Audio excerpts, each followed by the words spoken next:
Alors, la prochaine question que je voulais te poser, c'était quelles sont les trois grandes valeurs que tu souhaites incarner? Ça, c'est souvent hyper intéressant, les valeurs, parce que des fois, il y en a qui ont les mêmes. C'est quand même assez. Enfin, ça peut être le cas, mais voilà, je suis curieux de savoir lesquelles. Eh ben, écoute, il y a déjà, je pense, est-ce que c'est une valeur, on va dire, le partage. Pour moi, c'est hyper important de partager, d'être dans le partage. Donc, même quand je fais des missions enfin, de rédaction ou du coup opérationnelles, il y a quand même le partage. Pour moi, c'est hyper important. Je veux toujours parler avec mes clients, je veux toujours être voilà, dans l'échange et dans la discussion. Hmm. Bah forcément, l'écologie et l'éco-responsabilité, moi, c'est quand même le nerf de la guerre. Donc voilà, j'ai pas envie de faire des choses contre mon éthique. La bienveillance, le côté positif surtout. Alors voilà, je suis très pour la vulnérabilité. Je veux pas du tout dire c'est tout rose, c'est trop facile, etc. Par contre, je vois toujours le verre à moitié plein plutôt qu'à moitié vide. Bon, il y a des jours où non, mais en général quand même, 95% de l'année ça va. Ok. Et puis bah, enfin, encore une fois, engager, c'est pas vraiment une valeur, mais en tout cas, ne pas renier ce en quoi je crois. Du coup, je sais pas du Hmm. tout si ça fait trop ou si ça fait plus, mais j'ai pas compté.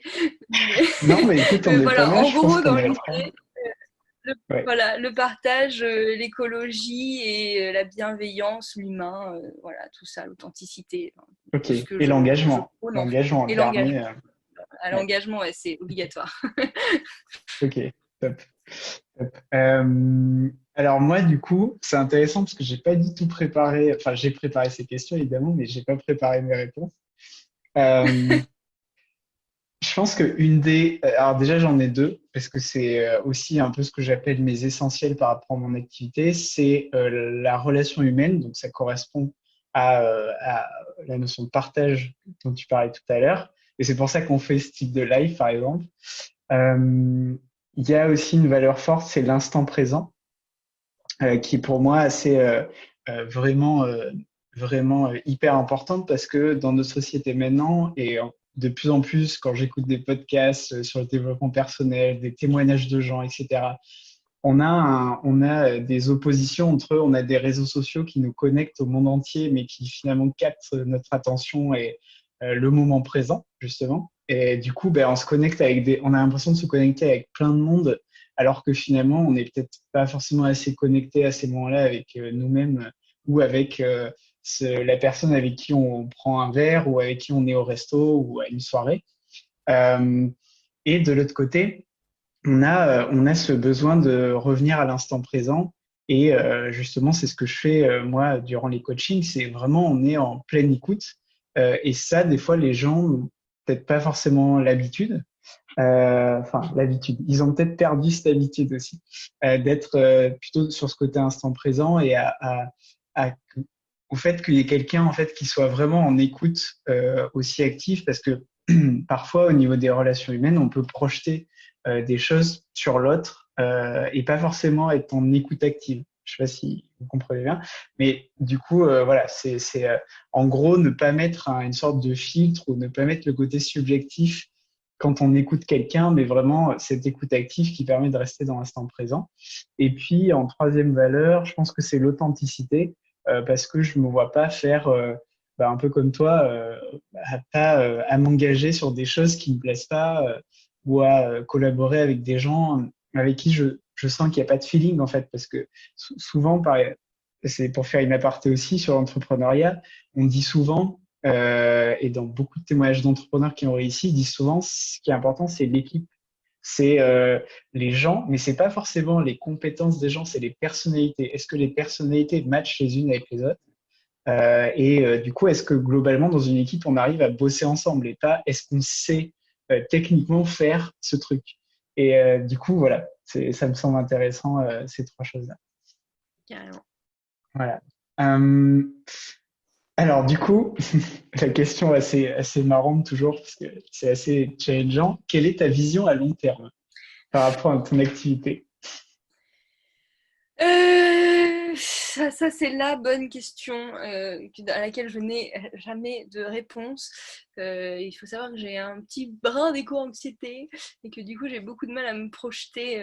Donc pour les prochaines années, donc d'ici fin 2021, dans l'idéal, l'objectif c'est quand même d'avoir une entreprise viable et stable, surtout, voilà, d'avoir des revenus voilà, qui sont stables. Je ne vais pas trouver d'autres mots, donc qui sont stables.